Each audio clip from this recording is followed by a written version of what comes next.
ஏன் செய்கிறோம் அப்படின்னா, ஒவ்வொரு மனிதனுக்குள்ளும் கடவுள் இருக்கிறான். நான் பல வீடியோக்களில் பேசின்னு இருக்கிறேன். அந்த கடவுளுக்கு நம்ம அன்னதானம் பண்ணுறோமே தவிர மனுஷனுக்கு பண்ணுறோன்னு நினைக்கவே கூடாது. இதில் ஜாதி, மதம், குலம், ஏற்றம், தாழ்வு, உயர்ந்தவன் தாழ்ந்தவன் யாரும் கிடையாது. எல்லோரும் மண்ணில் போகும். இங்கே யாருமே உலகத்தில் உயர்ந்தவங்க கிடையாது, யாருமே தாழ்ந்தவங்க கிடையாது. பணம் வச்சுக்கிறதால ஒருத்தன் உயர்ந்தவங்க கிடையாது, பிறப்பாலையும் ஒருத்தன் உயர்ந்தவங்க கிடையாது. இன்றைக்கி பணக்காரனாப்பான், நாளைக்கு ஏழையாகிடுவான், ஏழையாக இருப்பான், பணக்காரனாக மாறுவான். இது உலகத்தினுடைய மாற்றம். உலகம் ஒரு டூரிஸ்ட் சென்டர் மாதிரி. இது எல்லாரும் வரோம், எல்லாரும் சந்திக்கிறோம், எல்லாரும் பிரிகிறோம். இது ஒவ்வொரு காலகட்டத்திலையும் நடந்துக்கினே இருக்கிற விஷயங்கள்.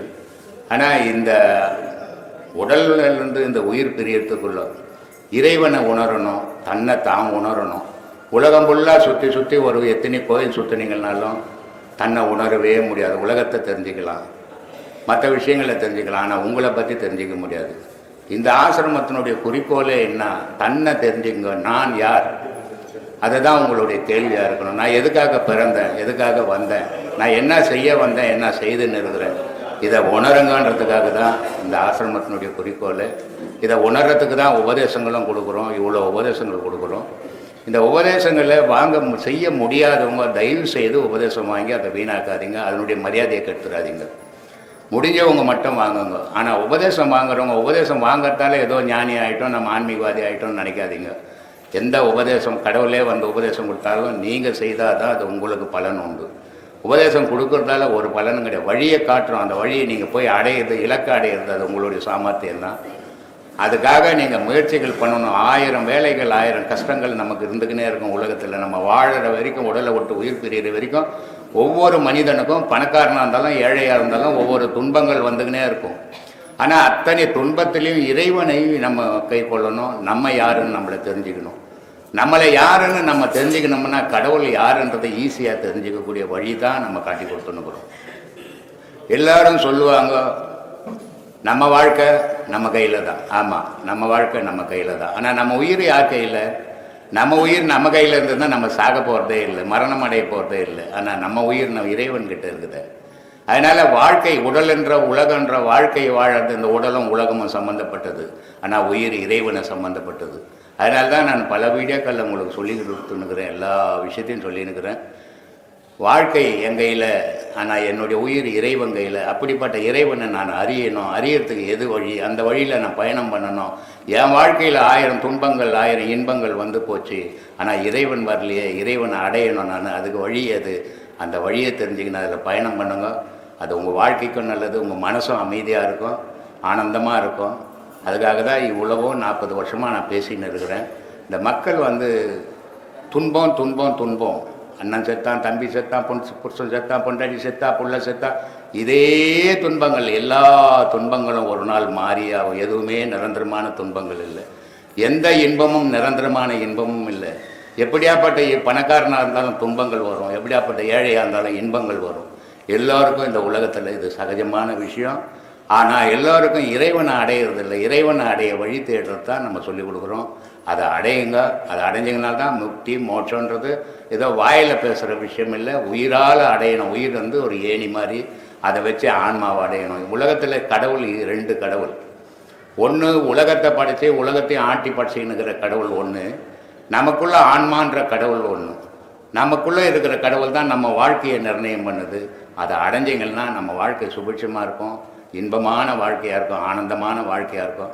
அதை அடையிறதுக்கு தான் வழி சொல்லின்னுக்கிறேன். அதனால் நீங்கள் எல்லோரும் அதை அடைவீங்கன்னு நினைக்கிறேன். இந்த நம்பிக்கையோடு நன்றி, வணக்கம். வாழ்க்கையில் பாழாப்போன இந்த மனம் கெட்டு போயிடும். இந்த மனம் சீர்படணும்னா முருகன்ற கடவுளை பிடிக்கணும். முருகன்ற கடவுள் யாருன்னா அவங்க மூச்சு தான். இதை அருணகிரி ரொம்ப அழகாக சொல்லுவார். கெடுவாய் மனநே கதிகேல் கரவது இடுவாய் வடிவேல் இறைதால் நினைவாய் சுடுவாய் நெடுவேதனை தூள்படவே விடுவாய் விடுவாய் வினையாவையுமே. அதை பிடிச்சிட்டிங்கன்னா மனிதன் தெரிஞ்சும் பாவம் பண்ணுறது உண்டு, தெரியாமல் பாவம் நடந்ததும் உண்டு. ஆனால் அத்தனை பாவமும் அழிக்கக்கூடிய ஆற்றல் எதுக்கு உண்டு அப்படின்னா உங்கள் மூச்சுக்கு தான் உண்டு. மீதி கோயில் கோயிலாக போய் கடவுளை கும்பிட்றதால உங்கள் பாவத்தை அழிக்க முடியாது. அப்போது உங்கள் மூச்சை பிடிக்கிறதுக்கு தான் நம்ம உபதேசங்களே கொடுக்குறோம். அதை சீரான முறையில் பயன்படுத்திக்கிறீங்கன்னா எல்லோர் பாவத்தையும் இந்த உலகத்தில் செய்த பாவத்தை உலகத்தோடு அழிச்சிடலாம். கடவுள் வழியில் போகும்போது புண்ணியம் மட்டும்தான் தேடணுமே தவிர பாவத்தை தேடக்கூடாது. இன்றைக்கி ஆன்மீகவாதிகளே ஆன்மீகவாதின்னு சொல்லிட்டு கடவுள் வழியில் தான் பாவத்தையே தேடிக்கின்னுக்கிறாங்க. அது எப்படின்னு தெரியல. நிறைய பேர் சும்மாவே தன்னை தானே ஒரு பேரை போட்டுக்கிறாங்க. நான் சித்தர், நான் அது இதுன்னு. சித்தராக இருந்தால் ஒரு 1000 பாடல்கள் புனையணும், 1000 பாடல்கள் எழுதணும். சும்மா பேர் போட்டுக்கிறதால ஒன்றும் கிடையாது. இப்போ எனக்கு கூட 1000 பேருங்க சொன்னாங்க, எந்த பேர் இருக்கக்கூடாது, எங்கள் அப்பா அம்மா வச்ச பேர் மட்டும்தான் எனக்கு இருக்கணும் அப்படின்னுக்கிறேன். ஏன் சொல்கிறேன்னா, ஒரு பெரிய மகான்கள் பேரை நமக்கு வச்சுக்கிறதுக்கு அந்த தகுதி நமக்கு இருக்கணும். அந்த தகுதி இல்லாத பேர் வச்சுக்கிறதால ஒன்றையும் சாதிக்க போகிறதில்ல. செத்தா எந்த பேரில் போனோன்ற பேர் தான் வரப்போகுது. அதனால் வாழும்போது இந்த உலகத்துக்கு நம்ம என்ன சொன்னோம், என்ன செய்தோம், அதை யோசிங்க. அதை விட்டு போட்டு இந்த ஊர்பட்ட பேரெல்லாம் வச்சுக்கிறதால ஒரு பயனும் இல்லை. அதே நேரத்தில் சாதாரண அஞ்ஞானிகள் தவறுகள் செய்யலாம், அஞ்ஞானிகள் பாவங்கள் பண்ணுவாங்க தெரியாமல். ஆனால் ஆன்மீகவாதின்ட்டு இந்த பாவங்களுக்கு உட்பட்டு கடவுள் பாதையிலேயே பணத்துக்காக பாவம் பண்ணுறது, அது கடவுளுக்கு பேரையும் கெடுக்கிற மாதிரிக்கும், தான் பாவத்தையும் சுமக்கிறது, உலகத்தையும் ஏமாத்துகிற மாதிரி ஆகிடும். அந்த மாதிரியான செயலுக்கு தயவுசெய்து ஆன்மீகவாதிங்க யாரும் நீங்கள் என்னுடைய சீடர்களோ என்னுடைய பக்தர்களோ தயவுசெய்து உங்களை கெஞ்சி கேட்டுக்கிறேன், அந்த மாதிரியான ஈடுபாட்டில் யாரும் ஈடுபடாதீங்க. இதுதான் நான் உங்களுக்கெல்லாம் சொல்கிறாரு. உலகத்தில் செய்கிறவனை நம்ம போய் திருத்திட முடியாது. ஏன்னா அவன் அதுக்குன்னு வந்துட்டான். அவன் பிழப்புக்குன்னா வந்துட்டவனை போய் நம்ம திருத்த முடியாது. நம்மளை நம்ம திருத்திக்கலாம். அந்த வழியை நீங்கள் தேடுங்க, நல்ல வழியில் பயணம் பண்ணுங்க, உங்கள் வாழ்க்கை நல்லா இருக்கும். இளைஞர்களும் நல்லா படிக்கணும். இன்னைய சமுதாயத்தில் படிப்பு இல்லைன்னு சொன்னால் 10 பைசாவுக்கு மரியாதை இருக்காது. வீட்லேயும் மரியாதை இருக்காது, ஊர்லேயும் மரியாதை இருக்காது. அதனால் இளைஞர்கள் நல்லா படிக்கணும். அவங்க வாழ்க்கையை அவங்க வாழற மாதிரி, யாருடைய தயவுலையும் நான் வாழ மாட்டேன், என்னுடைய உழைப்பில் நான் வாழ்வேன்னு இளைஞர்கள் நல்லா படிங்க. அந்த வாய்ப்புகளை பயன்படுத்திக்கங்க. காலங்கள் வீணாகி போச்சுன்னா பின்னாடி கஷ்டப்பட்டு பயனில்லை. அதனால் அந்த படிப்பை பாழ் பண்ணாதீங்க. ஒரு காலத்தில் உடலில் பலம் இருந்தால் வேலை கிடைச்சது, அப்புறமா ஒரு காலத்தில் அறிவு இருந்தால் வேலை கிடைச்சது, இன்றைக்கி சர்டிஃபிகேட் இருந்தால் தான் வேலை கிடைக்கும். அப்போ படிக்கணும். நீங்கள் படித்தீங்கன்னா தான் உங்கள் வாழ்க்கையை நிலையை ஆக்கிக்க முடியும். இந்த படிப்புக்கு உறுதுணையாக தாய் தகப்பனும் 1000 சிரமங்கள் பட்டாலும் நம்ம பிள்ளைங்க நல்லா படிச்சிருக்கணும்னு தாய் தகப்பனும் நல்லா படிக்க வைங்க. முடிஞ்ச அளவுக்கு படிக்க வைங்க. அதுங்களுக்கு ஆசையை காட்டி வளர்க்காதீங்க, அன்பை காட்டி வளங்க. அந்த அன்பு தான் நாளைக்கு நீங்கள் உட்காரும் போது உங்களை காப்பாற்றும். ஆசையை காட்டி வளர்த்தீங்கன்னா அதுங்க வளர்ந்த உடனே உங்களை கைவிட்டுடும். இதெல்லாம் யோசித்து, வாழ்க்கைன்றது ஒரு பெரும் பயணம். அந்த பயணத்தில் நம்ம ரொம்ப ஜாக்கிரதையாக பண்ணணும். கொஞ்சம் அசைஞ்சால் கூட நம்ம பள்ளத்தில் விழுந்துருவோம். அதனால் ரொம்ப ஜாக்கிரதையாக பயணம் பண்ணுங்க. அது உங்களுக்கெல்லாம் நல்லது. வாங்கப்பா, யாருப்பா கேள்வி கேட்கணும்? மூணுத்துக்கு கொஞ்சம் அறம், இல்லறம், துறவரம். இல்லறத்திலேயே இருந்துக்கின்னு தர்மம் பண்ணுறது அறம். இல்லறத்திலேயே இந்த தர்மமும் பண்ணாத, துறவரத்துக்கும் கடவுள் வழிபாட்டிலையும் போகாது இல்லறம். இல்லறத்தை விட்டுட்டு வேணா கடவுள் வேணுன்றது துறவரம். உனக்கு எந்த வரம் வேணுமோ அதை எடுத்துக்கோ. சொல்லு. இந்த பொய் உண்மைன்னு பார்க்குறது எல்லாமே பொய்ன்னு சொல்லும்போது அது பொய் எதுங்கிறது. உங்கள் அம்மா இருக்கிறாங்களா? இப்போ இல்லை, இருந்தாங்க, இப்போ இல்லை. எல்லாருக்கும் அம்மா இருந்திருப்பாங்க. இப்போ இருக்கிறாங்களான்னு தான் கேட்டேன். இல்லைங்க ஐயா. அப்போ எங்கே போனாங்க? அவங்க உடலை விட்டு பொய்யாயிட்டாங்க. பொய்யாயிடுச்சு. அப்போ நிஜம் இல்லை. நம்ம எல்லாரும் தோற்றமும் பொய் தான், நிஜம் இல்லை. தோற்றமற்ற பொருளெல்லாம் நிஜம். ஆனால் அதை நம்மளால் பார்க்க முடியல. நமக்குள்ள ஒரு உயிர் இருக்குது, அதை நம்ம பார்க்க முடியல. அது அழியா பொருள். ஆனால் தோற்றமில்லை இந்த உருவம் தான் நிஜம் நினச்சி நாலஞ்சுன்னு இது பொய் பொருள். அதனால் நிஜம் பொய் ரெண்டும் உலகம் சேர்ந்து இரவு பகல்கிற மாதிரி, இன்ப துன்பங்கிற மாதிரி பொய்யும் மெய்யும் கலந்தத்தான் உலகம். அப்போ உண்மையை உணர்ந்தவங்க இந்த உடலை உடல் சுகத்தை அவங்க அனுபவிக்க வேண்டிய அவசியம் இல்லாமல் சித்தருங்கள்லாம் உண்மையை உணர்ந்ததுனால இந்த உடல் சித்தரை பற்றி நம்ம பேசுறதுக்கு நமக்கு தகுதி கிடையாது. முதல்ல சித்தரைன்னுட்டு பேசுகிற தகுதி ஒரு தூசு கூட நமக்கு தகுதி கிடையாது. ஏன்னா அவன் ஊடு வாசல் சொத்து பொண்டாட்டி புள்ள அப்படி வாழல. அவன் உலகத்தை விட்டு கடந்து வாழ்ந்தான். நம்மளால் வாழ முடியுமா? அதனால் அவங்கள பற்றிலாம் பேசக்கூடாது, நம்ம வாழ்க்கையை பற்றி பேசுவோம். சித்தர்களை பற்றி பேசுகிற தகுதி நமக்கு இல்லை. நம்ம அது மாதிரி வாழவும் முடியாது. நம்ம எப்படி வாழணும் அதை பேசு. சித்தரை பற்றி பேசுகிற தகுதி உனக்கு கல்யாணம் காட்சி பண்ணிக்காம புள்ளக்குட்டி பெற்றுக்காம பொண்டாட்டி புள்ளக்குட்டி கொண்டுட்டு வந்துரு. சித்தரை பற்றி பேசு முடியுமா? உன்னால முடியாது. அப்புறம் ஏன் பேசுகிற அதை பற்றி? இல்லை அவங்க காட்டிய வழி வந்து நம்ம போக முடியாதுப்பா உன்னால. போகிறதுக்கு இல்லைங்கய்யா. அது நம்ம வரக்கூடிய இன்னர்லேருந்து அந்த உபதேசத்தை கேட்டு நம்ம அதை போக முடியாது. ஏன்னா எல்லா உபதேசமும் எல்லா நன்மையும் எல்லா தீமையும் சொல்றேன். இவன் போய் வீட்டில் நேற்று என்ன செய்தான் நான் தான் செய்கிறான். அப்புறம் அவன் எப்படி அதுலேருந்து வெளிப்பட முடியும்? இப்போ நான் சொல்கிறேன், உனக்கு துன்பம் வேணாம், நீ பட்ட கஷ்டம்லாம் போதும், வீட்டுக்கு போவாது. பொண்டாட்டி வேணா புள்ள வேணா விட்டுட்டு நீ இப்படி எங்கன்னா போயிடு, நாளிலேருந்து உனக்கு கஷ்டம் இல்லை. முடியுமா உன்னால? செய்ததே தானே திருப்பி திருப்பி திருப்பி திருப்பி திருப்பி செய்துங்கிற. அப்புறம் எப்படி போவோம்? துன்பம் போகவே வாய்ப்பே கிடையாது.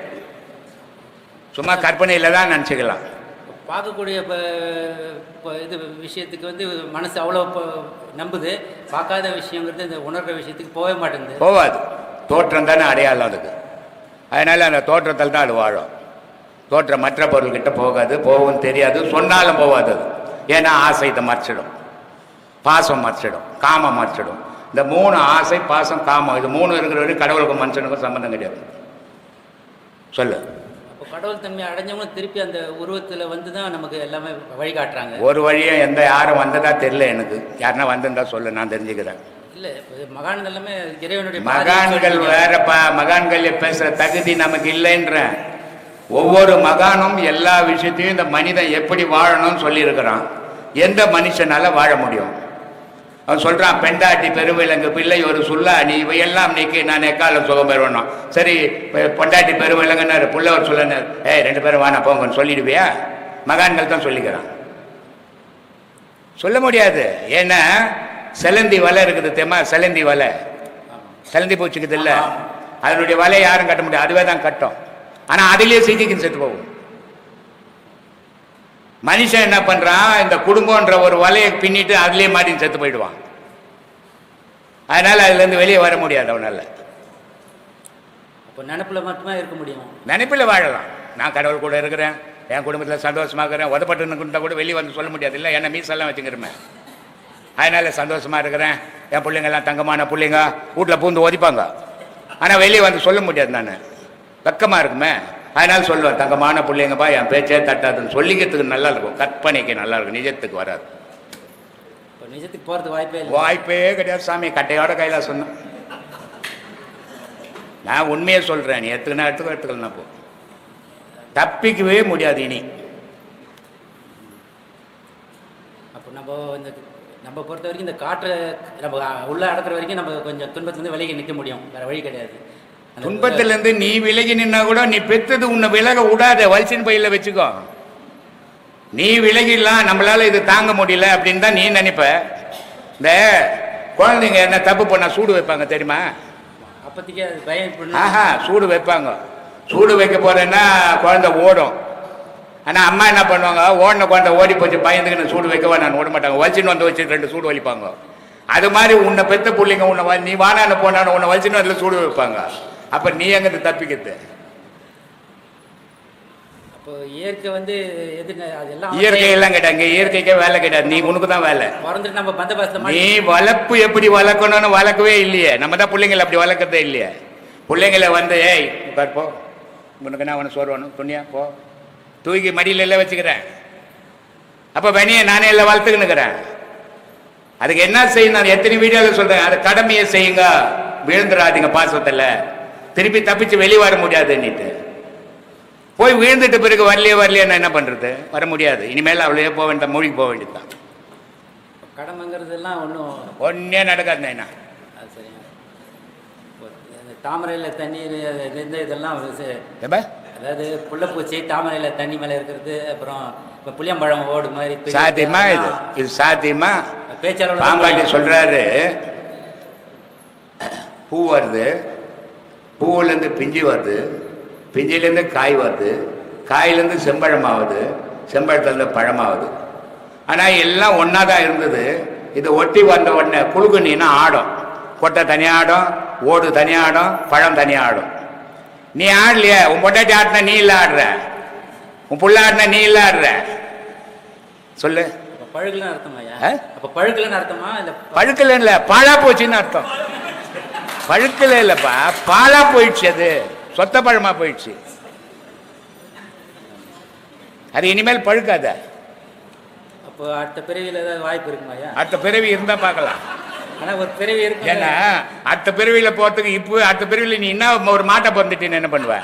அதுதான் ஐயா கேட்குறேன். இதுவா போறதுக்கு வழி தேடலையா? உயிருக்கு ஞாபகம் ஊட்டுறதுங்கிறது எல்லாருனாலையும் முடியுங்களா ஐயா? உயிருக்கு ஞாபகம் கொடுக்கறது இந்த பாடத்து மூலியமா முடியும்னு சொல்லியிருக்கீங்க. முடியும். ஆனா அது எல்லாருனாலையும் முடியுமாங்களா? எல்லாத்தாலையும் முடியாது. அதானே சொல்றேன், அதானே சொல்லிங்கிறேன்.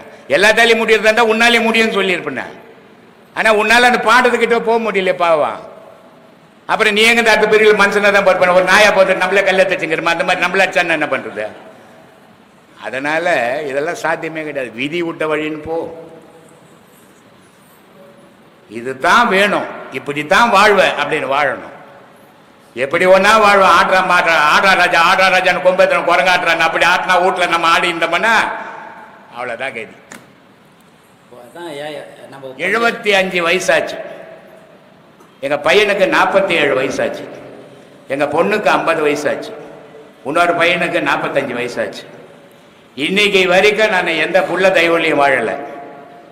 அதே நேரத்தில் இன்னைக்கு வரைக்கும் எந்த புள்ள சொன்னாலும் நான் கேட்க மாட்டேன், எந்த பொண்ணு சொன்னாலும் கேட்க மாட்டேன். இவ்வளோ வயசில் கூட பொண்டாட்டி எனக்கு படுக்க போடணும், இப்போ தண்ணி எடுத்து வைக்கணும், துணி துவைச்சி வைக்கணும், எல்லாம் பண்ணணும். இப்படி தான் வாழ்ந்துட்டேன். இது ஒரு கடமை, ஒரு வரமுறை வாழ்க்கை. நானும் என் சம்சாரமோ எப்படி வாழறமோ என் பிள்ளைங்க அப்படி அதை பார்த்து ஓ அம்மா இப்படியா அப்பா இப்படியா அப்படின்னு வாழ போகிறாங்க. நான் கண்டபடி நானும் என் பொண்டாட்டியும் வாழ்ந்தோம்னா என் பிள்ளை என் மருமவோ அப்படிதான் வாழ்வோம். வாழ்க்கையை வகுத்து வாழ கத்துக்குங்க. வாழ்க்கைன்றது ஒரு நெடும் பயணம். கொஞ்சோடு ஸ்லிப்பாச்சுன்னா விட வாழ்க்கை கெட்டு போயிடும். ஆனால் ஆயிட்ட பிறகு அதை சீர் பண்ணவே முடியாது, திருப்பி அதை சீர்திருத்தவே முடியாது. கடவுள் வழிபாட்டில் தூய பக்தி பண்ணணும்னு சொல்றீங்களா ஐயா? கடவுள் வழிபாட்டில் தூய பக்தி பண்ணுங்க, எல்லாருனாலையுமே அடைய முடியாது. ஆமா, அப்போ நீங்க தூய பக்தி மட்டும் பண்ணுங்கன்னு சொல்லி வள்ளலார் ஐயாவும் சொல்லியிருக்காரு. சரி, அது தூய பக்திங்கிறது எப்படி? எந்த நேரமும் கடவுள் நினைப்போட வாழ்.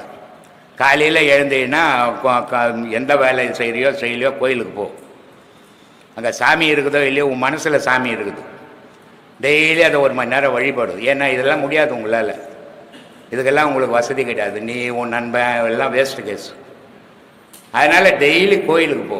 ஒரு மணி நேரம் உட்கார. ஆண்டவா என் வாழ்க்கை என்ன இப்படி அமைஞ்சது, நான் எப்படி வாழணும், அதுக்கு நீ தான் வழிவகுக்கணும்னு போ. அதுதான் தூய பக்தி.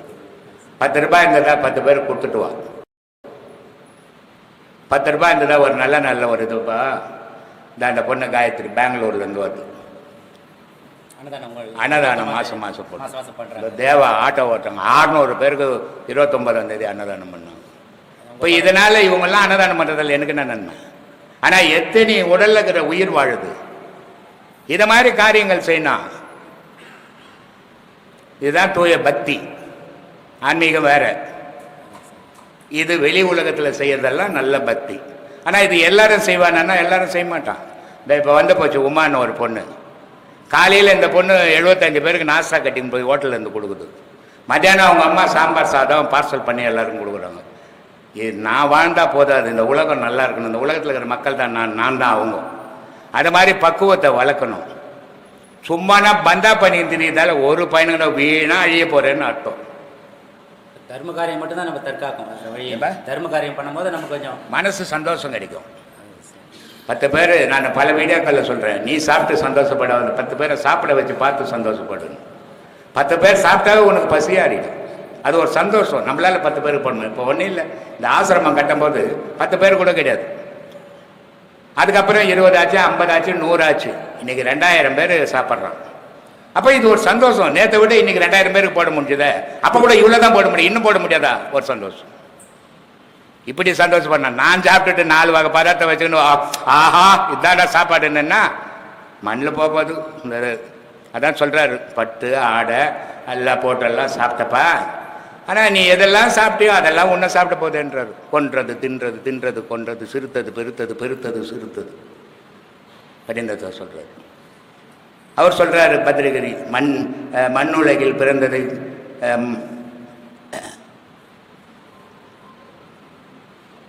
மண்ணுயிரை கொன்று தின்று உழலாமல் தன்னுயிர் போல் நினைத்து தவம் முடிப்பது எக்காலன்றார். நாட்டுக்கு அம்மாச்சி பசங்கள்லாம் நல்லா சாப்பிட்ணப்பா, 2 கிலோ கறி எடுத்து போடுறேன், 4 கிலோ மீன் வாங்கி என்ன பண்ண போகிறேன்? உன் புள்ள 1-2 கிலோ மீன் போட்டிங்கன்னா நாளைக்கு 2 கிலோ கல் எடுத்து போடுவான் தலையில். வாழ வகுத்துக்கு நம்ம வாழ்க்கையை அது இல்லாத வாழ்ந்து வராங்க. இங்கே உள்ள இருந்தோம் வரீங்க. ஆனால் இது எதுக்காக செய்கிறோம், ஏன் செய்கிறோம் அப்படின்றத நீங்கள் எல்லோரும் கண்டிப்பாக தெரிஞ்சுக்கணும். நேற்று கூட ஒருத்தர் வந்திருந்தார். 4 பிள்ளைங்க, வீடு கட்டிட்டேன், மேலே வீடு கொடுத்துனுங்கிறாங்க, இன்றைக்கி யாருமே என்னை மதிக்கலை, எல்லாரும் கைவிட்டுட்டாங்க, நான் தனியாக சாப்பாடு செய்து சாப்பிட்டுங்கிறேன் அப்படின்னு ஒருத்தர் கோயம்புத்தூர்லேருந்து வந்துக்கிறாரு. மனசு சரியில்லாததுக்கு நான் இங்கே மருந்து கொடுக்குறது இல்லைப்பா அப்படின்னு. இல்லை, நான் உபதேசம் வாங்கிட்டு போகலான்னு வந்தேன்றாரு. காலங்கள் கடந்து நான் ஒவ்வொரு வீடியோவிலையும் சொல்லின்னுக்கிறேன், குடும்பத்தை கைவிடவே கூடாது. கைவிட்டோம்னா நம்ம மனுஷன்றதுக்கு தகுதி இல்லாத போயிடுவோம். எந்த நிலையிலையும் குடும்பத்தை விடக்கூடாது. நம்ம பொண்டாட்டி பிள்ளை குட்டி நம்மளை நம்பி தான் வந்தது. அப்போ அதை நம்ம காப்பாற்றணும். ஆனால் வாழ்க்கைன்றது அது மட்டுமே இல்லை, நம்மளையும் நம்ம காப்பாற்றிக்கணும். ஒரு நாள் எல்லாரையுமே குடும்பம் வெளியே தள்ளும். அந்த வெளியே தள்ளுற காலத்தில் நமக்கு யாரும் இல்லையே, நம்ம அனாதை ஆகிட்டுமேன்ற நினைப்பு மனுஷனுக்கு வரதான் செய்யும். நேற்று நம்ம தாய் தப்புன்னு நம்ம வெளியே தள்ளிட்டோம், நம்ம பொண்டாட்டி நம்ம பிள்ளை குட்டின்னு உட்கார வச்சு ஊட்டணும். ஆனால் நம்ம தாய் தப்பை நமக்கு ஊட்டியிருப்பாங்களே, இப்படி தான் நம்மளை இப்படிலாம் வளர்த்துருப்பாங்களே நம்ம நினைக்கவே இல்லை. அதே மாதிரி நாளைக்கு நம்ம பிள்ளைங்க அதை நினைக்க போதில்லை, அதை பெற்றதை தான் அது பெருசாக நினைக்க போகுது. அது மாதிரி நேரத்தில் கடவுளில் நினைக்கிறதும் நம்மளை நினைக்கிறதும் அந்த தைரியத்தை உண்டாக்குறதும் இந்த ராஜயோகம் மட்டும்தான் காப்பாற்றும். மற்றது எல்லாத்தையும் கலக்கம்தான் உண்டாகும். இனிமேல் என்ன செய்ய போகிறோம், நம்ம சம்பாதிச்சதெல்லாம் பிள்ளைங்களுக்கு எழுதிட்டோம், சம்பாதிச்சதெல்லாம் பிள்ளைங்களுக்கு செலவு பண்ணிட்டோம், நம்ம அனாதி ஆகிட்டுமே, நம்மளை காப்பாற்றுறதுக்கு யாரும் இல்லையே அப்படின்ற நினைப்பு வரதான் செய்யும். அந்த நினைப்பு வரக்கூடாதுன்னா நம்ம இளமையிலேயே போகணுமே தவிர, இதை எல்லாத்தையும் நான் 2 பிள்ளைங்களை கல்யாணம் பண்ணிட்டு வந்துடுங்க, எனக்கு இந்த குடும்ப பிரச்சனை இருக்குதுங்க, இதை தீர்த்துட்டு வந்துடுன்னா, நீ தீர்த்துட்டு வரும்போது உன்னுடைய நிலைமை சரியில்லாத போயிடும். நீ பாடம் பண்ணால் கூட முடியாத போயிடும். ஏன்னா இந்த பாடம் பண்ணணும்னா மனசு நிற்கணும். மனசு நிற்கணும்னா நீ அமைதியான நிலையில் இருக்கணும். அப்போ தான் வீட்டில் பிள்ளைங்க அடித்து, பொண்ணு அடித்து, பொண்டாட்டி அடித்து, பொண்டாட்டி திட்டி, பிள்ளைங்க திட்டி நீ இந்த பாடத்தை வாங்கிட்டு பண்ணால் உன்னால் செய்ய முடியாது. அதனால தான் நான் சொல்கிறது, இளமையிலே இந்த பாடத்தை வாங்குங்க. இதனால் ஒன்று காட்டுக்கிட்டு ஓடி போக மாட்டேங்க. யாரும் இதை பயப்பட வேண்டிய வேலையே கிடையாது, பயப்படுற விஷயமே கிடையாது. கடவுளை வழிபாடுறதில் உண்மையாக கடவுளை வழிபடணுன்னா முதல்ல தன்னை தேடணும். தான் யாருன்னு தெரியாத கடவுள் யாருன்னு யாராலையும் கண்டுபிடிக்கவே முடியாது. எவனாவது கண்டுபிடிச்ச உண்டா அப்படின்னா மகான்களால் தான் முடியும். மகான்கள் முதல்ல என்ன பண்ணாங்க, தன்னை தேடி எடுத்தாங்க. தன்னை தேடின பிறகு தான் கடவுளே தெரிஞ்சது. அது மாதிரி நீங்கள் உங்களை தேடி எடுத்தீங்கன்னா கடவுள் தெரியும், கடவுளுடைய அனுகிரகம் கிடைக்கும், தைரியம் வரும். யார் தெய்வம் தேவையில்ல, நமக்கு இறைவன் இருக்கிறான்ற பயம் போயிடும். அதனால் தைரியமாக இதை எல்லோரும் இளமையிலே வரணும். அதுக்கு தான் நான் இவ்வளவும் பேசினுக்கிறேன். இன்றைக்கி பல நாடுகள்லேருந்து பல இதிலேருந்து வராங்க. இந்த பாடம் பண்ணணும், உண்மையான நிலையை அடையணும்னா மனசு அமைதி பெறணும். மனம் போய் ஆன்மாவில் சேர்ந்தால் மட்டும்தான் ஞானம் தெரியும். மனமாக இருந்து ஆன்மாவாக இருக்கிற வரைக்கும் ஞானம் தெரியாது. அப்போ நம்ம மனசை முதல்ல அமைதிப்படுத்திக்கணும். அமைதிப்படுத்திக்கினா தான் நம்ம இதை தெரியும். அமைதிப்படுத்தினா என்ன பண்ணோம், நம்ம மூச்சடங்கணும். மூச்சடங்கன்னா என்ன பண்ணோம், நல்ல குருக்கிட்ட போகணும். இதுக்கு தான் சொன்னோம் திருமூலர், ஆரிய நல்லான் குதிரை 5 வீசி பிடிக்க விறகறிவார் இல்லை, கூறிய நாதன் குருவருள் பெற்றால் வாரி பிடிக்க வசப்படும் தானே என்னான். நல்ல குருக்கிட்ட போய் சொன்னபடி செய்தீங்கன்னா இந்த மூச்சு அடங்கிடண்டா, இல்லைன்னா இது அடங்காது. அதாவது திசையில் ஓடிக்கினே இருக்கும். ஒன்று பேசுறது கேட்கும், ஒன்று செய்கிறது மோடுறதை பார்க்கும், ஒன்று பேசும். இப்படி அதாவது திசையில் போகும்போது மனம் நிற்காது. ஏன்னா மனத்துக்கும் இந்த 4-5 புலனுக்கும் கனெக்ஷன் உண்டு. இதுக்கு அந்த காரணம் கூட சேர்ந்துக்குன்னு வேலை செய்யுது. நான் எதுக்கு போயிருந்தேன், கைலாசம். அங்கே போனாக்கா நிறைய பேர் உட்காந்துன்னு இருக்கிறான். என்னடா இது இவ்வளோ பேர் எல்லாம் ஹிந்தியில் தான் பேசுகிறான். அதை லைனாக உட்காந்துங்கிறதுல பார்த்தா 2 பேர் தமிழை மாதிரி இருந்தான். அவனு கேட்டேன், என்னப்பா தமிழ் தெரியுமா? தெரியுங்க. ஏன் தமிழில் பேச மாதிரி? இல்லை, இங்கே எல்லாரும் ஹிந்தியில் தான் பேசுவாங்க அப்படின்னு. சரின்னு பேசிட்டு எதனா ஞானம் தெரியுமா? அதெல்லாம் ஒன்றும் கிடையாதுங்க, வீட்டில் வந்து பயந்து நீங்கள் ஓடியான்ட்டோம், வந்து 10 வருஷம் ஆச்சு, 5 வருஷம் ஆச்சு. ஏன்னா ஞானத்துக்கு அதெல்லாம் கிடையாது. அவன் அம்மா செத்துது, நடிகர் பிறந்தது, இந்த சாப்பாடு வருது, சாப்பிட்றோன்றோம். அது மாதிரி எங்கே போனாலும் ஓடி போகிறவனுக்கு ஞானமே இந்த உபதேசமே தேவையில்லை, தானாகவே ஓடி போடுவான். ஆனால் இந்த உபதேசம் வாங்கி இருக்கிற இடத்துல சாதிக்கணும். ஓடுறது பயந்து போடுறது. சாதனைன்றது நீ இருக்கிற இடத்துல இல்லறத்திலே இருந்து பொண்டாட்டி கூடவே இருந்து சாதிக்கணும். அதுதான் சாதனை. ஓடி போய் நான் பொண்டாட்டி விட்டுறேன் புள்ளியை விட்டுறேன்னா அது சாதனை கிடையாது, அது பயம். அது பேர் அது இருக்கக்கூடாது. அது இருந்ததுன்னா நீ எங்கே போனாலும் உன் மனசு வீட்டு மேலே தான் இருக்கும். அதனால் அப்படிலாம் இருக்கக்கூடாது. இருக்கிற இடத்துல நீ எல்லா வேலையும் செய்யணும், எல்லாம் செய்யணும், எல்லா உலக விஷயங்கள்ல ஈடுபடணும். ஆனால் உன் மனம் எதுலேயும் ஒட்டாமல் வாழணும். நீ தனித்தே நிற்கணும், எல்லா செயலையும் செய்யணும். நீ அந்த மாதிரி போகணும். போனால் வீட்டில் குடும்பத்தில் பிரச்சனை இல்லைன்னா குழப்பம் வரும். அதனால தான் இங்கேருந்து வீட்டிலேருந்து இங்கேருந்து உபதேசம் வாங்கிட்டு போகிறது, பொண்டாட்டியை உட்காந்து சின்ன ராமாயணம் படிக்கிறது, படிச்சுட்டு அப்புறம் பூஜை பண்ண போனால் வீட்டு கட்டத்தை நிற்கிறது. இந்த மாதிரி நான் எங்கள் அம்மா வீட்டில் எடுத்து விட்றேன், என்னையாட்ட கல்யாணம் பண்ணிக்கினேன்றது, இது மாதிரி பிரச்சனை எல்லாம் நல்ல வர்றது தான். அது மாதிரி வேலையெல்லாம் வச்சுக்கூடாது. சரி சொல்லு. ஏன் இப்போ நம்ம வாழ்நாளில் நம்ம செய்கிற நல்லது கெட்டதுக்கான பிரதிபலன் வந்து நமக்கு தானே ஏன் கிடைக்கணும்? நம்ம பெற்ற பசங்களுக்கு ஏன் பாவம் சேரணும்? அது நீ எதுலேருந்து வந்த? நான் அப்பாவோட. அதுலேருந்து வந்ததெல்லாம் உனக்கு தான் சொந்தம். இப்போ உங்கள் அப்பா சொத்து வச்சுருந்தாருன்னா யாருக்கு சொந்தம்? எனக்கு தான். உனக்கு தான் சொந்தம். அப்போ பால் சேர்த்து வச்சுக்கிற பாவமும் உனக்கு தான் சொந்தம். பக்கத்து வீட்டுக்காரர் எடுத்து பண்ண உங்கள் அப்பா சொத்தெல்லாம் நீ தானே எடுத்துக்கணும். அது மாதிரி நீ பண்ணுறதெல்லாம் உன் பிள்ளைங்களுக்கு தான் வரும். இது வந்து தொடர்பு இல்லாத போது தான் வராது. தொடர்பு வர்றதுக்கு முன்னே எல்லாருக்குமே வரும். அதனால் அது ஏன் வருதுன்னு கேள்வியே கிடையாது. அதனால தான் சொல்கிறது, அபிமன்யு வயிற்றில் இருக்கும்போது கிருஷ்ண பரமாத்மா சுபதிரை கிட்ட சொல்கிறாங்க, மகாபாரதத்தில் துரோணர் பீஷ்மர்னுடைய இது யூகத்தை உடைக்கிற ஆற்றல் வந்து அர்ஜுனனுக்கு தான் உண்டு, வேறு யாரும் உடைக்க மாட்டாங்க அப்படின்னு. அப்போ அது எப்படி உடைப்பாங்கன்னு கேள்வி கேட்கும்போது சுபதிரைக்கு சொல்லின்னு வர்றாரு. சுபதிரை தூங்கிட்ட உடனே அபிமன்யு கேட்டுனுக்கிறான் வயிற்றுலேருந்து. பிறந்த உடனே அந்த அபிமன்யு கிருஷ்ண பரமாத்மா சொன்ன மாதிரி உள்ளே போயிட்டான், வெளியே வர தெரியாத மாட்டி செத்து போகிறான். அது மாதிரி கர்ப்பத்திலேயே அந்த குழந்தைங்களுக்கு அந்த உணர்வு வந்துடும். அப்போது கர்ப்பத்திலேயே உணர்வு வந்தது, மற்றவன் சொன்னதே கேட்கும்போது அந்த விந்துலேருந்து வந்ததுக்கு அந்த பாவ புண்ணியம் வராதா? அப்படி வராதான். ஒவ்வொரு தாய் தாப்பனுடைய விந்துலேருந்து பிறக்கிறதுக்கு முன்னாடி அவன் என்னென்ன செய்தானோ அத்தனை இவனுக்கு சொந்தம். இவன் பிறந்து இவன் வளர்ந்த பிறகு இவன் செய்கிற பாவ புண்ணியம் இவனுக்கு சொந்தம், தாய் தாப்பு வந்து வராது. சொல்லு. அந்த பாவத்தெல்லாம் தீர்க்கறதுக்கு ஒரே வழி இதில் மட்டும்தான் தீர்க்க முடியும். எந்த உலகத்தில் பாவம் பண்ணியோ அந்த உலகத்திலே புண்ணியத்தை பண்ணணும். பண்ணினா தான் சமமாக ஆகும். அது நீ அதை விட்டுட்டு அவங்க பாவம் பண்ணிட்டான், அதை முடிஞ்சு போச்சு, இனிமேல் நான் அதெல்லாம் செய்ய மாட்டேன்னா அது இருந்துக்குன்னு தான் இருந்துக்கு இருப்போம். சொல்லு. அதனால் செய்ததை நன்மை நம்மளால் இப்போ ஒரு 1000 ரூபாய் நான் சம்பாதிக்கிறேன், ஒரு 500 ரூபாய் உலகத்துக்காக செய்துடுறேன், ஒரு 500 ரூபாய் என் குடும்பத்துக்காக செய்துக்கிறேன். அப்போ நான் இங்கே எங்கே பாவத்தை பண்ணணும் அங்கேயே நான் புண்ணியத்தை பண்ணிடுறேன். அப்போ எனக்கு நான் சமமாக ஆயிடுறேன். அந்த மாதிரியான மனோபாவத்தை ஏற்படுத்திக்கணும். அதுதான் ஆன்மீக வழி. ஆன்மீகம்ன்றதே என்ன? அடுத்தவனுக்கு கொடுத்து வாழறது ஆன்மீகம், அடுத்தவங்ககிட்ட இருந்து எடுத்து வாழறது அது மிருக வாழ்வு.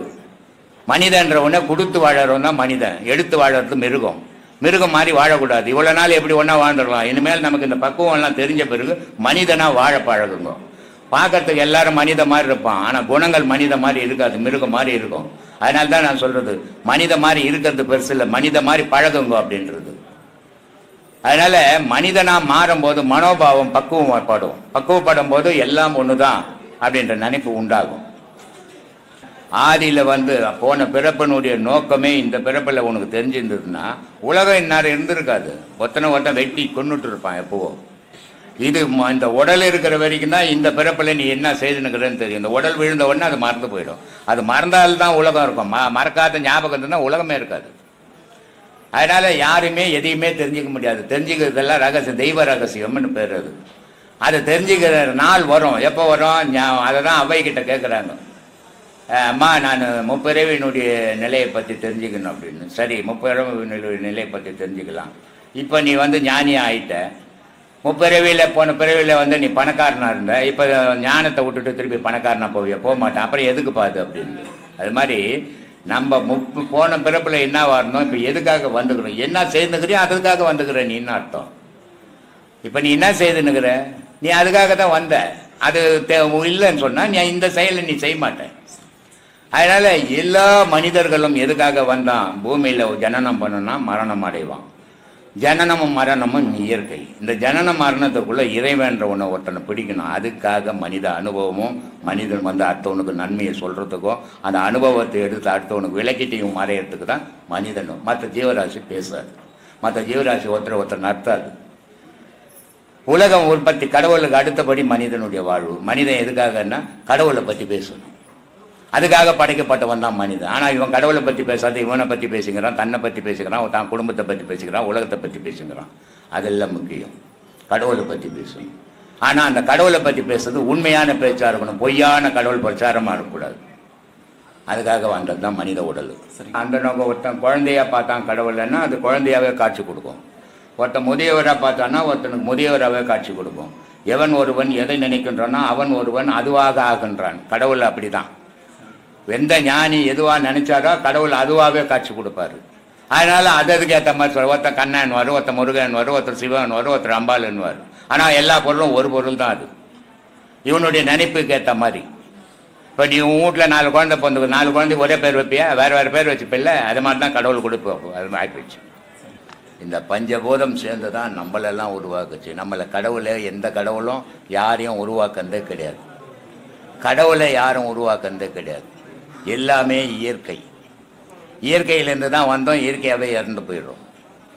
இங்கே கடவுள்ன்றது மனிதனுக்கு மட்டும்தான் உணர முடியும். இந்த மனிதன் மட்டும்தான் கடவுளை அடைய முடியும். ஏன்னா மனிதனுக்கு தான் 6 ஸ்தானங்கள் இருக்குது. மற்ற ஜீவராசிக்கு அந்த மாதிரி ஸ்தானம் கிடையாது. அதுக்கு உயிர் மட்டுங்கிறது மனம் இல்லை. அதனால் அதுக்கு ஊடு வாசல் பொண்டாட்டி புள்ளக்குட்டி பந்த பாசம் அதெல்லாம் இல்லாமல் வாழுது. மனிதனுக்கு மனம் இருக்கிறதால இந்த பாசத்திலெல்லாம் மாட்டிக்கின்னு பந்தத்தில் மாட்டிக்கின்னு அவன் கடவுளை அடைய வந்தவன் கடவுளை அடைய முடியாத அவதிப்படுறான். அதனால் கடவுள்ன்றது ஜாதிக்கு ஒரு கடவுள், மதத்துக்கு ஒரு கடவுள், தெருவுக்கு ஒரு கடவுள், ஊருக்கு ஒரு கடவுள் எல்லாம் கிடையாது. உலகத்துக்கு ஒரே கடவுள். அது பேரொளி, ஒளியும் ஓசையுமாகுது. அதுக்கு உருவமற்ற பொருள். அதுதான் கடவுள். அந்த உருவமற்ற உயிர் தான் உனக்கு இருக்குது. உன் உயிருக்கு ஏதாவது அடையாளங்கதா? உன் உடலுக்கு அடையாளங்குது, உயிருக்கு அடையாளங்கதா? யார் உயிருக்காவது அடையாளங்கதா எடுத்து காட்ட முடியுமா? காட்ட முடியாது. அப்படிப்பட்ட பொருள் தான் ஆன்மாவுக்கு அடையாளங்கதா. என்ன ஒரு நண்பர் கேட்குறாரு, ஒரு சீடர். அவர் டெய்லி நான் வேலைக்கு போயிட்டு நைட் ஷிஃப்ட் வந்துச்சுன்னா டே ஷிஃப்ட்டு சும்மா இருப்பேன். அப்போ சும்மா இருக்கும்போது அவர் கடை வச்சுருந்தார், அவர் பேப்பர் கடை, வெத்தலைப்பாக்கு கடைலாம். அங்கே போய் உட்காருவேன். அவர் டெய்லி என்ன கேள்வி கேட்பாரு, பதில் சொல்லுவேன். திடீர்னு ஒரு நாள் போகும்போது அவர் கேட்குறாரு, விஞ்ஞானம் சொல்லுது மனுஷனுக்கு மூளை தான் எல்லாத்துக்கும் மூல காரணமாக இருக்குது, மூளையால் தான் உலகம் மனுஷனை இயங்குறான் அப்படின்னு சொல்லிட்டு. அவர் நான் எதிர்பார்க்கவே இல்லை அவர் இது மாதிரி கேட்பாருன்னுட்டு. அவர் திடீர்னு இந்த கேள்வி கேட்டார். சரி, அவர் கேட்டார், என்ன பண்ணுற பதில் சொல்லி தானே. நான் சொன்னேன், செத்தவனுக்கெல்லாம் மூளையப்பா எடுத்துட்டாங்க அப்படின்னு. உயிராளில் செத்து போய்க்கிறான், அவங்க தலையிலாம் மூளை எடுத்துட்டாங்க. எல்லா தலையிலும் தான் மூளை அதில் செயல் புரியலையே. அப்போ மூளை செயல் புரியறதுக்கு ஆன்மான்ற ஒரு பொருள் வேணும். அதுதான் சிவம். அந்த ஆன்மா இல்லைன்னு சொன்னால் உன் மூளை வேலை செய்யாது. மூளை வேலை செய்யலாம், உன் உடம்பு வேலை செய்யாது. அப்போது இந்த மூளை வேலை செய்யறதுக்கு என்ன வேணும்? இது எப்படி மாட்டதுன்னாக்கா, இப்போ நம்ம ஒரு ஆசிரமம் வச்சுக்கிறோம். நம்ம ஆசிரமத்தில் மெயின் போர்டு வச்சுக்கிறோம், மெயின் சுவிட்சு வச்சுக்கிறோம், எல்லாம் வச்சுன்னு இருக்கிறோம். ஆனால் இங்கே லைட்டை சுவிட்சை போட்டால் லைட்டை போட்டால் எல்லா லைட்டும் எடுத்து எல்லா ஃபேனும் ஓடின்னு இருக்குது. ஆனால் இதுக்கு ஆசிரமத்துக்கு லைன் வந்தால் தானே ஓடும். அந்த லைன் வர்றது தான் ஆன்மா. இங்கே இருக்கிறதெல்லாம் மற்ற நம்ம உடலுக்குள்ளே இருக்கிறது, மூளை இருக்குது, மனசு இருக்குது, உயிர் இருக்குது, இதெல்லாம் இருக்கிறது மற்ற பொருள் மாதிரி. அது மாதிரி உலகத்தில் இறைவன் ஒருவனே. ஜாதிக்கு ஒரு இறைவன் கிடையாது. மதத்துக்கு ஒரு பொழப்பு நட்டத்துக்காக வச்சுக்கின்றதான் மதங்கள்லாம். மதம் ஆதியில் எதுக்காக வச்சான்னு சொன்னால், ஒரு மனிதனுக்கு தனிப்பட்ட மனுஷன் உதவி பண்ண முடியாது, ஒரு அமைப்பு வச்சா உதவி பண்ணலாம் அப்படின்றதுக்காக மதத்தை நிறுவனாங்க. இன்றைக்கி அந்த மதம் மாரி தெரியுது. அது மனுஷனை அழிச்சுக்குன்னு தெரியுது. வேற்றுமையை அன்பை உண்டாக்க வேண்டிய மதங்கள் வேற்றுமையை உண்டாக்கி பகையை வளர்த்துக்கின்னு ஒத்தனை வெட்டிக்கின்னு ஒத்தனை கொண்டுக்கின்னு இருக்கிறோம். மதம் அதுக்காக உருவாக்கப்பட்டதில்லை. மதம் நன்மையை செய்யறதுக்காக உருவாக்கப்பட்டது தான் மதம். அதனால் மதத்தை மறந்துடுங்க, கடவுளை மனசில் ஏற்றுங்க, கடவுளை நினைங்க, கடவுளை அடையறதுக்கு வழி தேடிக்குங்க. அதுதான் இங்கே சொல்லிக் கொடுக்குறோம். அதனால் அந்த மாதிரி பயணத்தில் போங்க. அதனால் சொல்கிறார் திருமூலர், அதுக்கு ஈர்க்கில் கடவுளே கிடையாதுறான்றார். சொல்கிறார், அதை எப்படி தீ எனும் வெய்யான் நெருப்பில் போட்டு கொளுத்தனா அது சாகாது, அதை அழிக்க முடியாது. தீ எனும் வெய்யான் புனலினும் தனியான், அது எதுலேயும் அதை ஆற்றிடவும் முடியாது, அதனுடைய வெப்பத்தை குறைக்கவும் முடியாது. அதனால் புலனினும் தனியான் ஆயினும் ஈசன் அருள் அறிவார் இல்லை. இப்படிப்பட்ட கடவுளை பற்றி அறிஞ்சிக்கிறவன் இல்லையடா உலகத்தில் அப்படின்றார். அதனால் ஆயினும் ஈசனை அருள் அறிவார் இல்லை, சேயினும் நல்லான், குழந்தையை விட நல்லவன்டா கடவுள். ஒரு குழந்தைய தெய்வமும் ஒன்றுன்னு சொல்கிறோம், கடவுள் அந்த குழந்தையை விட நல்லதான், அவ்வளோ தங்கமானவனா ஈசன். ஆனால் அதை அறிகிறவன் இல்லை, அதை சொன்னாலும் எடுத்துக்கிறவனும் இல்லை. அதனால் சொல்கிறாரு, ஆயினும் ஈசன் அருள் அறிவார் இல்லை, சேயினும் நல்லான். சேயினும் நல்லான் நனியவன் அன்பர்க்கு தாயினும் நல்லான். பெத்த தாயை விட குழந்தைய விட நல்லவன்டா. ஆனா உலகத்தை பெத்த தாயை விட தங்கமானவனாண்டா. அப்படிப்பட்டவனை நம்ம அறிய மாட்டேன்றமேன்னு வருத்தப்பட்டு சொல்றார் திருமூலர். இப்படிப்பட்ட தெய்வ வழிபாட்டை நம்ம உண்மையை தெரிஞ்சுக்கின்னு உண்மையில பயணம் பண்ணணும். போலி வேஷம் போட்டுன்னு பொய்யான கடவுள் வழிபாட்டில் போகிறதுக்கு நம்ம சம்மதிக்கவே கூடாது. நமக்கு அது பண்ணுறவன் பண்ணி போட்டோம், நம்ம பண்ணக்கூடாது அப்படி. ஏன்னா நம்ம எப்போ நிஜத்தை தேடுறோமோ அந்த நிஜத்திலேயே பயணம் பண்ண தெரிஞ்சுக்கணும். அதனால சொல்கிறார். இப்படி எல்லாம் இருக்குதுப்பா, சொல்லுப்பா. ஐயா, இப்போ ஒரு குழந்தை பிறகுது ஐயா. குழந்தை பிறந்து அது வாயை வந்து திறக்கும் போது தான் அது ஆன்மா உள்ள நுழையுன்னு சொல்லியிருக்கீங்க. ஆமாம். இப்போ அந்த குழந்தை பிறந்து வாயை திறக்கிறதுக்கு முன்னாடி அதுக்குள்ள உயிர் இருக்கா ஐயா? உயிர் இருக்குமா? ஆன்மா உள்ள நுழையறதுக்கு முன்னாடி குழந்தை பிறந்துருச்சு, கையில வச்சிருக்காங்க. சரி, அப்ப அதுக்குள்ள உயிர் இருக்கா? தாயினுடைய தொப்புல கட் பண்ணலன்னா உயிர் இருக்கும். இல்லைன்னா அது பிறந்த உடனே கத்துது. எப்படி கத்துது? குழந்தை பிறந்த உடனே கத்துது இல்ல? எப்படி கத்துது? அதுக்கு தொடர்பு இல்லைன்னா கத்தாத. தாயினுடைய தொடர்பு இருக்குங்க கத்துது. அதனால குழந்தை பிறந்து போச்சுன்றாங்க. அதுக்கப்புறம் தொப்புல கட் பண்ண பிறகுதான் அது பிண்டமா மாறுது. அதுக்கப்புறம் தான் ஆன்மா அதுக்கு சுயமா போகுது. அது வரைக்கும் தாயினுடைய உயிரில் தான் அது வளர்ந்தது கர்ப்பத்தில். பின்ன உயிர் இல்லாத எப்படி வளரும் ஒரு பொருள்? செத்து போகாது வயிற்றுலையே. ஏன் இந்த விபரீத விளையாட்டெல்லாம் உனக்கு? தெரிஞ்சுக்கலாம். என்ன இதை தெரிஞ்சு என்ன பண்ண போற? உன்னை பத்தி தெரிஞ்சுப்பான்னா நீ டாக்டரை படிக்கிற, அதை பத்தி ஆராய்ச்சி பண்றதுக்கு. சரிங்க ஐயா. இப்ப நம்ம இந்த ஆன்மீக சாதகம் செஞ்சுட்டே இருக்கும்போது, தொடர்ந்து செய்யும் போது நமக்கு வந்து வீட்டுல இருக்கிற பற்று குறைஞ்சி நம்ம வீட்டை விட்டு போயிடணுன்ற மாதிரி எண்ணங்கள் வருமா ஐயா? இப்ப நம்ம ஆன்மீக சாதகம் அதிகமா செய்ய இல்ல முன்னேற்றம் அடையும் போது நமக்கு வந்து வீட்டு எல்லாமே மறந்து எல்லாரையும் மறந்து வீட்டு விட்டு போயிடுற மாதிரி சூழ்நிலை. வீட்டை விட்டு போயிடுற மாதிரி எல்லாம் தோணாது. எல்லாம் எதை பார்த்தாலும் வெறுப்பா இருக்கும், எதை பார்த்தாலும் பொய்யா தெரியும். இவ்வளவு நாள் இதெல்லாம் கண்டு நம்ம மெய்யின்னு இருந்தோம். ஆனா இது இப்போ எல்லாம் எல்லாமே பொய்யா இருக்குது அப்படின்ட்டு. இப்போ ஒரு 2 மாதத்துக்கு முன்னே நார்வேலேருந்து ஒரு அம்மாவும், தர்ஷினின்னு ஒரு அம்மாவும், டென்மார்க்லேருந்து சாந்தின்னு ஒரு அம்மாவும் வந்து இங்கே உபதேசம் வாங்கினாங்க. இப்போ அங்கே கும்பாபிஷேகத்துலாம் இங்கே தான் இருந்தாங்க. அதே மாதிரி கனடாவிலேருந்து சிவானிட்டு ஒருத்தர் இருந்தார். அந்த அம்மாவுக்கு 4 உபதேசம் தான் கொடுத்தோம். 10வது வாசல் திறந்துச்சு அந்த அம்மாவுக்கு. அந்த மாதிரி என்ன சொல்கிறாங்க, எல்லாமே பொய்யா இருக்குது சாமி, வீடு இல்லை வாசல் இல்லை, எல்லாமே ஒளியாக இருக்குதுன்னாங்க. ஏன்னா இந்த பொய்யான உடல் இருக்கிற வரைக்கும் பொய்யான தோற்றங்கள்லாம் தெரியும். இந்த பொய்யான உடலை மறந்து உயிர் பார்க்கும்போது எல்லாம் பொய், கடவுள் மட்டும்தான் மெய், நம்ம மட்டும்தான் மெய்ன்றது தெரியும். அப்படி தெரியும் போது மற்றதெல்லாம் வெறுப்பு வரும். அதனால தான் சித்தர்கள் சொன்னான், இந்த உடலை வந்து நம்ம என்ன பண்ணுறோம், மெய்யின்னு சொல்கிறோம். ஆனால் அவன் சித்தர் என்ன சொல்கிறான், இதை பொய்யிடான்றான். இந்த மெய்யின்ற உடல் இல்லைன்னா நமக்கு அடையாளம் கிடையாது. ஆனால் அவன் என்ன சொல்கிறான், இந்த உடலை மறந்து ஒரு உயிரோட போகும்போது உடல் பொய்யா போகுது. அதனால காயமே இது பொய்யடா, சிவ காற்றடித்த பையடா, மாயனாராம் குயவன் செய்த மண்ணு பாண்டம் ஓடடா, வெளுத்த நரம்பையும் உளுத்த சதியும் இழுத்து கட்டிய கூடடா, வெந்த சோத்தையும் நொந்த காய்கறி போட்டடைத்த பையடா, காயமே இது பொய்யடான்னா. இந்த வெந்த சோத்தையும் நொந்த காய்கறியும் போடலைன்னு சொன்னால் உயிர்னு ஒன்று இருக்காது. ஏன்னா சுவாசம் வராது, செத்து போயிடும். இங்கே கடவுளுக்கு வேலை எல்லாம் போயிடும். எந்த கடவுளாலேயும் இந்த சோறுன்றது ஒன்று இல்லை, ஆகாரன்றது ஒன்று இல்லைன்னா யாரையும் காப்பாற்ற முடியாது. எந்த உலகத்தில் இருக்கிற கடவுளை அத்தனை பேர் சேர்ந்தா கூட காப்பாற்ற முடியாது. அப்போ மனிதனை காப்பாற்றின்னு இருக்கிறது உணவு. மனிதனை மட்டும் இல்லை, உயிரினங்கள் உலகத்தில் அத்தனையும் காப்பாற்றுறது. புல்லு பூண்டு கூட மழைன்ற நீர் இல்லைன்னா வாழாது. காட்டில் ஒரு மிருகம் இல்லைன்னா, உணவு இல்லைன்னா ஒரு ஜீவராசி கூட காட்டில் இருக்காது. மனிதனுக்கு உணவு இல்லைன்னா மனுஷன்ற உணவு ஒருத்தர் இருக்க மாட்டான். கடவுள் எல்லாம் அப்புறம்தான். ஆதியில் கடவுளாக இருந்தான், இயற்கையை வழிபட்டான், சுழுபட்சமாக இருந்தான், கவலை இல்லாத இருந்தான். ஆனால் இன்னைக்கு மனிதன் அவனுக்கு ஒரு கடவுளை தயார் பண்ணின்னு கும்பிட்டுன்னுக்குறான். அதனால வேற்றுமையை உண்டாக்கி, பகையை உண்டாக்கி, ஒத்தனை அழிச்சு ஒரு நாட்டை ஒரு நாடு அழிக்கலான்ட்டு திட்டம் போடுறான். அப்போ வேற்றுமை வரக்கூடாதுன்னா சமமான மனநோக்கத்தோட போகணும். இறைவன் ஒருவன் தான் போகணும். உன் கடவுள் வேற, என் கடவுள் வேற, உன் தெய்வம் வேற, என் தெய்வம் வேற, உன் மொழி வேற, என் மொழி வேற. இந்த வேற்றுமையை உள்ளத்துக்குள்ள உருவாகும் போது உனக்கு பகை உணர்ச்சி வரும். இதையெல்லாம் இந்த பாடம் பண்ணும்போது எல்லாம் ஆகும்போது இதெல்லாம் பொய்யா இருக்குதுன்றது தெரியுது.